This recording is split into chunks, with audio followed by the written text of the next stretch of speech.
بتا رہا ہوں آپ کو مہاراشٹر کے ایک علاقے کا واقعہ. گئے ایک اہل حدیث عالم دین, پوچھا اس بستی کا سرپنچ کون ہے؟ کہا فلاں ہے. کہاں ہے؟ کہا کھیت میں ہے.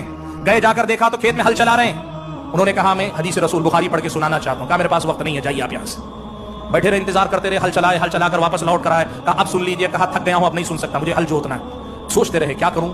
سرپنچ سنے گا, عوام سنے گی, اور سرپنچ ہی سننے کے لیے تیار نہیں تھا, عوام کیا کرے گی, سنانا ہے. دیکھا وہ جب ٹریکٹر چلاتا تھا نا تو ریڈیو اپنا لگا لیتا تھا جس پر وہ جو ہے چلتا تھا. کہا اچھا ایک کام ایسا ہو سکتا ہے کہ آپ جب تک ہل چلاتے رہیں مجھے صرف اس کی اجازت دیجیے کہ ریڈیو کے بجائے میں آپ کو جو ہے کچھ باتیں سناتا ہوں. کہا آپ کے کام میں کوئی ڈسٹرب نہیں ہوگا, آپ چلتے رہیے. کہا ٹھیک ہے. انہوں نے کیا کیا, وہ آدمی ہل چلا رہا ہے اپنے بیل لے کر, وہ ہل چلا رہا ہے پیچھے سے, یہ صاحب جو ہے بخاری لے کر اس کے پیچھے پیچھے چل رہے ہیں, اور پھر کر اس کو وہ زمین کو جوت رہا ہے یا اس کے دل کو جوت رہے ہیں. وہ زمین کی کھیتی کر رہا ہے یا اس کے دل پہ دین و ایمان کی کھیتی کر رہے ہیں. اللہ کے بندو, پورا دن صبح سے شام تک وہ گھوم رہا ہے, گھوم کے کھیتی کر رہا ہے, اور یہ حدیث رسول لے کے سنا رہے ہیں کہ اس بندے کو حدیث رسول کا پیغام پہنچ جائے.